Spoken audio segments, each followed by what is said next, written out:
y es ahí donde yo pido que me trasladen a un helipuerto, pido un helicóptero por la frecuencia, informo que tenemos un atentado. Esto no fue una película. No hubo cámaras de Hollywood ni actores en un set de acción. Ocurrió en Sinaloa, en pleno 2025, frente a los ojos de soldados, civiles y sicarios que jamás olvidarán lo que presenciaron. Un helicóptero Black Hawk con una calavera pintada en su fuselaje surcaba el amanecer. Desde lo alto, un hombre conocido como el Sopilote intentaba escapar con un paracaídas militar de última generación, convencido de que una vez más burlaría a las autoridades, pero en el aire lo esperaba alguien que no creía en mitos de intocables. Omar García Harfuch, con un rifle Barrett calibre .50, ejecutó un disparo que desafía la lógica balística. Una bala, un blanco en movimiento, el viento en contra y un narco que cayó del cielo herido y esposado.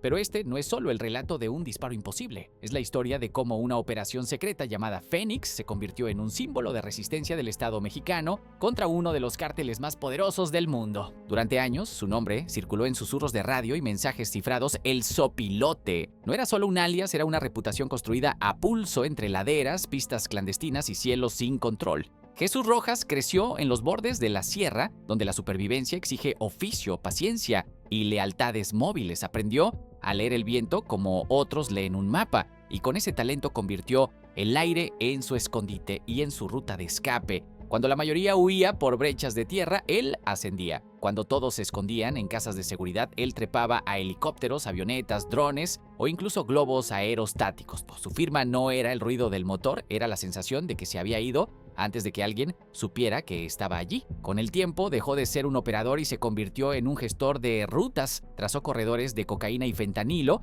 que conectaban laboratorios en cuevas húmedas de Badiraguato con puntos de acopio en la franja fronteriza. Su estructura parecía simple, pero estaba calibrada. Pilotos fieles, mecánicos que sabían improvisar blindajes artesanales, halcones que reportaban movimientos militares y contadores capaces de mover dinero por empresas agrarias y de transporte que existían y no existían a la vez. Si una ruta caía, habría otra. Si un piloto era detenido, surgía un reemplazo que conocía el cielo como si fuese su patio. Su Black Hawk modificado fue su declaración de independencia. El fuselaje con una calavera negra no era una extravagancia estética, era comunicación estratégica. Decía Pi, puedo volar donde ustedes patrullan. El helicóptero llevaba blindaje casero pero sorpresivamente eficaz, interferencia para radares, filtros térmicos y depósitos de bengalas para distraer posibles misiles. Adentro, un tablero adaptado para vuelo rasante en cañones y una configuración de peso pensada para aterrizajes cortos en claros escondidos entre mezquites. El Sopilote dominó una maniobra de escape que combinaba ascensos abruptos con caídas controladas y giros que exprimían el chasis.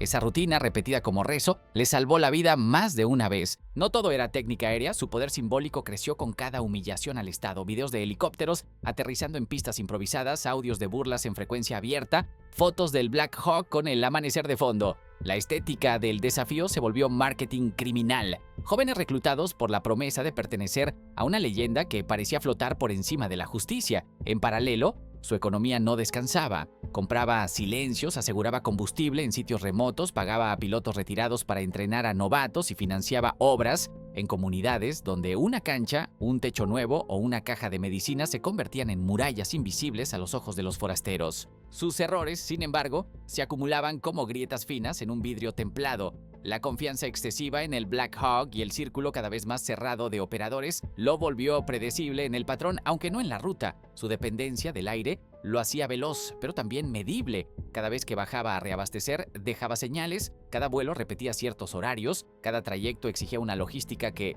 bien observada, dejaba huellas. La inteligencia militar, paciente, fue hilando esa tela. Por eso, cuando decidió saltar en paracaídas, como había hecho antes, creyó estar reeditando su truco favorito, no vio el detalle que lo cambiaría todo. Esta vez lo esperaban con cálculos, no con coraje improvisado. Su caída no fue solo física. Al perder el control del descenso, también perdió el mito de invulnerabilidad que lo había sostenido. En tierra, un grupo de sicarios intentó sostener el teatro de la omnipotencia con ráfagas al aire, pero la narrativa ya había cambiado. El que controlaba el guión desde el cielo era otro.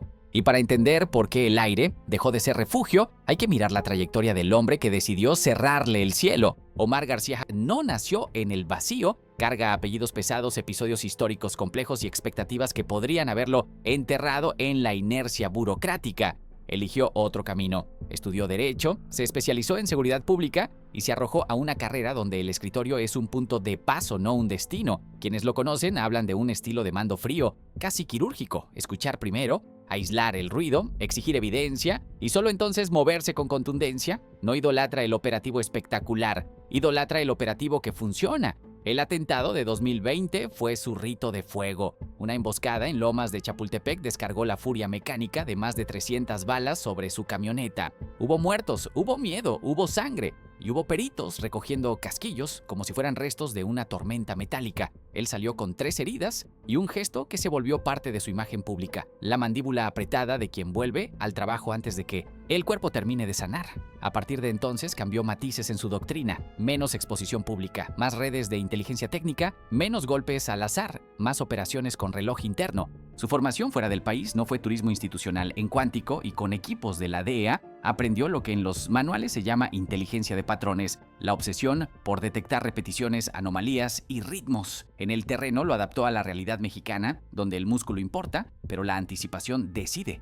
Para una red de informantes sin verificación vale menos que un dron bien posicionado. Una llamada anónima sirve, pero solo si el mapa de calor de movimientos la respalda. Y si el objetivo presume del cielo, la respuesta no es más ruido, sino mejores ojos. En su paso por la Policía Federal y luego al frente de la seguridad capitalina, impulsó equipos con doble respiración, táctica y análisis. A su alrededor lo acompañan mandos acostumbrados a traducir datos en decisiones, ¿no? Le gusta ver tableros con capas, rutas, horarios, abastecimientos, comunicaciones. Se alegó en su contra desde tribunas y libros que su ascenso coincidió con épocas donde algunos expedientes estaban bajo sospecha. Él reaccionó siempre con el mismo libreto: negar, retar a presentar pruebas sólidas y exhibir resultados operativos. Puede caer antipático, pero persiste. Su liderazgo en campo no ocurre todos los días y quizá por eso pesa cuando ocurre. Hay jefes que ordenan desde lejos. Él aparece cuando la apuesta lo exige. No es temerario, es selectivo. El caso del Black Hawk narco era más que un objetivo de alto valor,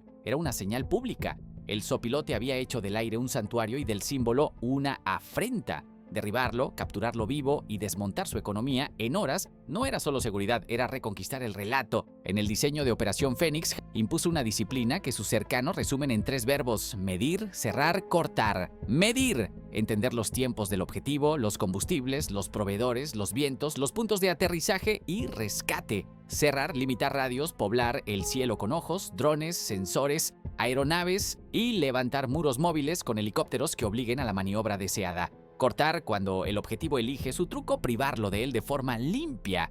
Si el sopilote saltaba, había que quitarle la pierna con precisión, no la vida con estruendo. Si la tropa enemiga respondía, neutralizarla con tiempos de descenso más rápidos que su coordinación. Esa combinación de paciencia e intervención es la que para sus partidarios lo vuelve imprescindible y para sus críticos peligroso. Dicen que concentra demasiadas decisiones, que su figura pública eclipsa instituciones. Él lo sabe y por eso busca blindarse en procedimientos, cada paso documentado, cada orden trazable, cada operativo con bodycams y bitácoras que, en teoría, puedan responder preguntas difíciles. No siempre calma a todos, pero le da margen. Entiende la dimensión simbólica de una captura. No se trataba de otro arresto en la sierra, sino de una corrección del cielo. Demostrar que el aire también puede pertenecer a la ley. Por eso subió a un helicóptero, por eso eligió un tiro que inmovilizara en lugar de ejecutar, por eso ordenó cateos simultáneos, mientras el país aún compartía el video del paracaídas girando. Convirtió un momento espectacular en una operación total. Captura, inteligencia explotada, decomisos inmediatos y relato recuperado.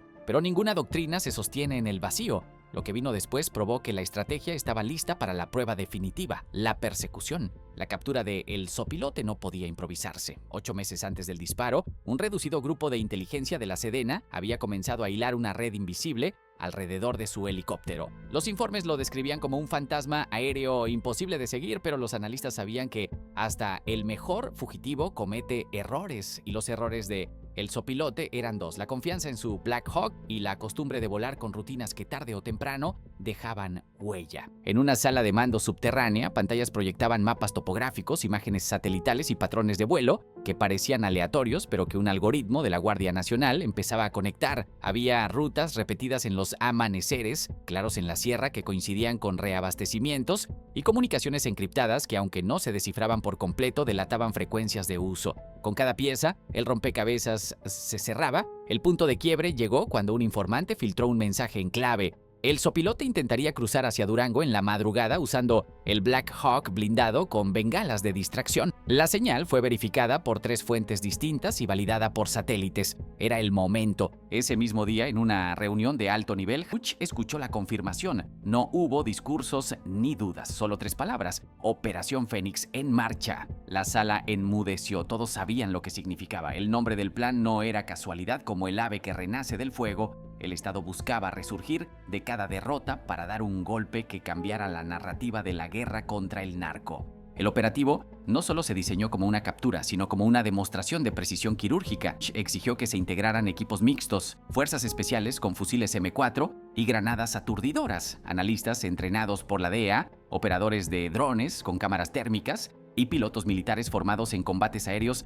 en bases estadounidenses. Cada uno tenía una función clara y, sobre todo, un margen de error inexistente. En los hangares de Mazatlán, 2 helicópteros Bell UH-1H, apodados Los Cuervos, se preparaban para despegar. Los mecánicos ajustaban torretas calibre 50, revisaban cinturones de munición y calibraban sensores infrarrojos. Mientras tanto, subía a bordo con un rifle Barrett descansando a su lado. No era un gesto simbólico, su intención era clara: dirigir desde el aire, no desde un escritorio. Esa madrugada, el cielo de Sinaloa comenzó a vibrar con el rugido metálico de rotores en sincronía. El país aún dormía. Nadie sabía que estaba a punto de presenciar una cacería que marcaría un antes y un después en la historia reciente. Y cuando el radar detectó el primer movimiento del Black Hawk narco, la persecución comenzó con la violencia de un trueno en medio de la montaña. Eran las 5:40 de la mañana cuando el radar confirmó la señal. El Black Hawk del cártel había despegado desde un rancho en Badiraguato. El helicóptero,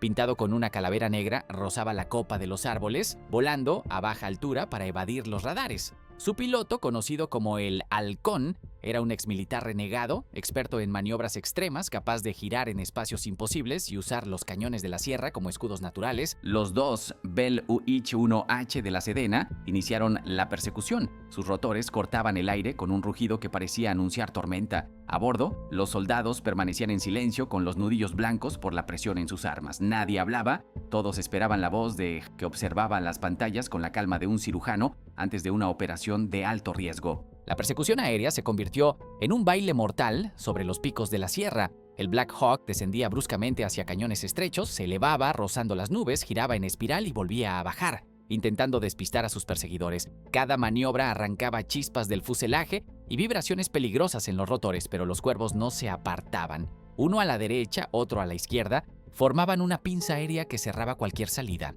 La tensión aumentó cuando el Halcón ejecutó una maniobra suicida, un ascenso abrupto seguido de una caída en picada hacia un cañón flanqueado por paredes de roca. Los soldados contuvieron la respiración, un error de cálculo y todos habrían chocado contra la montaña, pero los pilotos de la Sedena, entrenados en combates aéreos en Fort Bliss, replicaron el movimiento con precisión, manteniendo la formación. El Black Hawk ya no volaba con libertad, ahora estaba acorralado en su propio territorio. Dentro del helicóptero militar mantenía la mirada fija en el horizonte. Sabía que el sopilote no era hombre de rendirse, tarde o temprano haría algo impredecible, y tenía razón. De pronto, desde la ventanilla trasera del Black Hawk, apareció la silueta del narco, vestida de negro, con un chaleco antibalas y un paracaídas militar de última generación. El salto fue inmediato, un desafío a la lógica y a la gravedad. En tierra, un grupo de sicarios esperaba para cubrir su aterrizaje con fusiles AK-47, RPG-7 y ametralladoras calibre 50. Para ellos, era el acto final de una rutina conocida.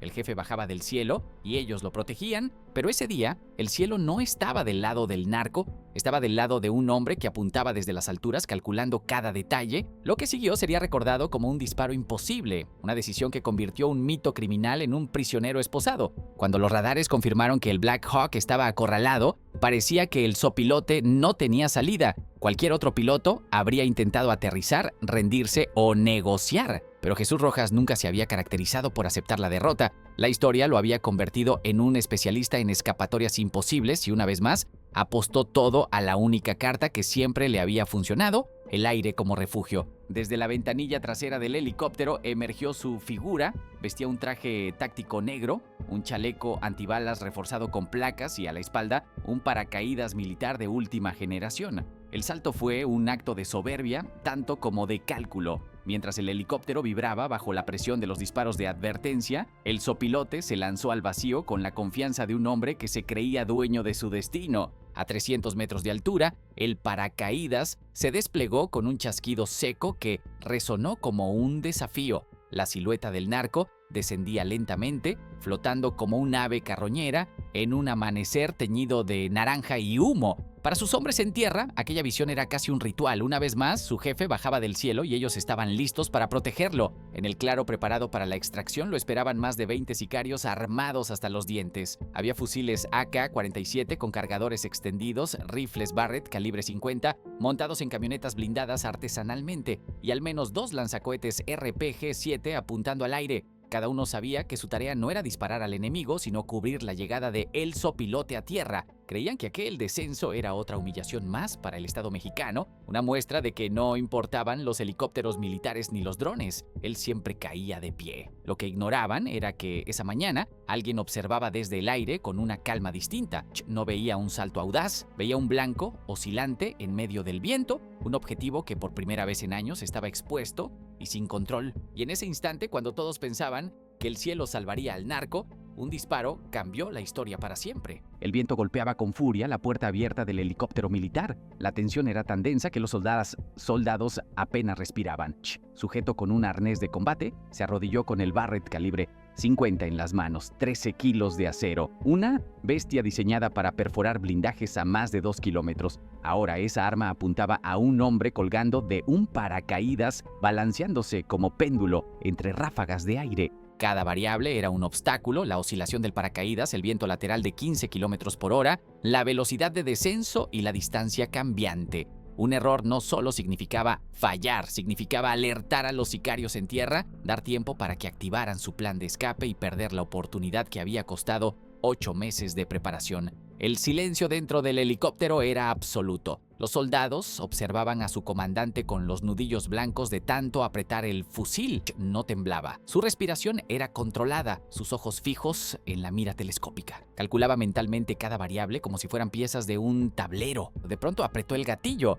El estruendo fue ensordecedor, un trueno metálico que hizo vibrar los cascos de los soldados. La bala calibre .50 viajó a 900 metros por segundo, cortando el aire como un bisturí invisible. Tardó menos de un segundo en alcanzar su destino, pero para los testigos pareció una eternidad. El proyectil impactó con precisión quirúrgica en la pierna derecha del narco. El zopilote lanzó un grito desgarrador mientras el paracaídas giraba violentamente. Su cuerpo comenzó a descender en espiral descontrolado, dejando tras de sí un rastro de desesperación. No era un disparo para matar, era un disparo para neutralizar. Había logrado lo imposible: derribar al fantasma del aire sin convertirlo en mártir. En tierra, el caos estalló de inmediato. Los sicarios abrieron fuego al aire en un intento desesperado por cubrir a su jefe, pero ya era demasiado tarde. Desde el segundo helicóptero, un equipo de fuerzas especiales descendía en rapel con precisión quirúrgica. Las balas silbaban, las granadas aturdidoras estallaban y el estruendo de los fusiles M4 cortaba cualquier resistencia. En menos de 2 minutos, el terreno quedó asegurado. El cuerpo herido de el zopilote fue arrastrado entre espinas y rocas, esposado y levantado como trofeo de guerra. Lo que había comenzado como una fuga audaz terminó como una captura humillante. Y todo gracias a un disparo que los expertos en balística califican como casi imposible. Pero la captura en tierra era apenas el inicio. Lo que el zopilote revelaría bajo interrogatorio sacudiría al cártel de Sinaloa desde sus cimientos. El helicóptero militar trasladó al capturado a una base ultra secreta en la costa, el llamado Alcatraz del Pacífico. Una fortaleza impenetrable rodeada de selva, drones armados y ametralladoras. Allí comenzó el interrogatorio. Debilitado por la herida y la sangre perdida, el zopilote habló. Reveló cuentas bancarias en las Islas Caimán, laboratorios en Badiraguato, casas de seguridad en Tijuana y rutas aéreas hacia Arizona. En 72 horas, el gobierno decomisó 3 toneladas de metanfetaminas, 200 kilos de fentanilo y 15 millones de dólares. Un golpe económico devastador para el cártel, ¿no? Pero cada victoria tiene un costo. En Culiacán aparecieron narcomantas prometiendo venganza, escuelas suspendieron clases, mercados y plazas quedaron semivacíos. Agricultores de tomate, chile y aguacate temían nuevas extorsiones. En redes sociales, la captura dividió opiniones. Para muchos, Harfuch era el héroe que México necesitaba. Para otros, un hombre con un pasado oscuro que escondía más de lo que mostraba. Lo cierto es que las imágenes del Black Hawk perseguido y el narco cayendo en paracaídas se volvieron virales, convertidas en símbolo de un país atrapado entre violencia y esperanza. Aunque su historial está lleno de victorias, no ha estado libre de controversias. La periodista Anabel Hernández ha señalado supuestos nexos con el propio cártel de Sinaloa durante su paso por la Agencia de Investigación Criminal.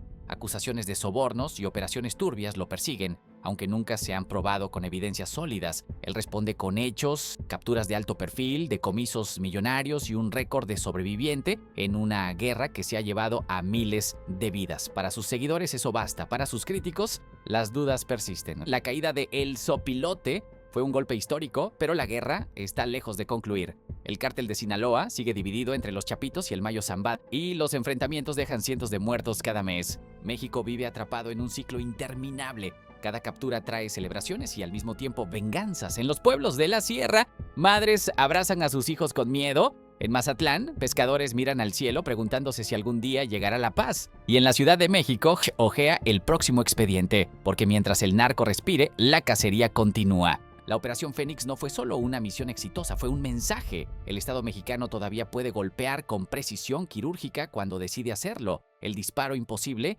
quedó en la memoria como una hazaña militar, pero también como recordatorio de que la guerra contra el narcotráfico no termina con un arresto. La pregunta que persiste es clara: ¿puede México ganar esta guerra? El tiempo dirá.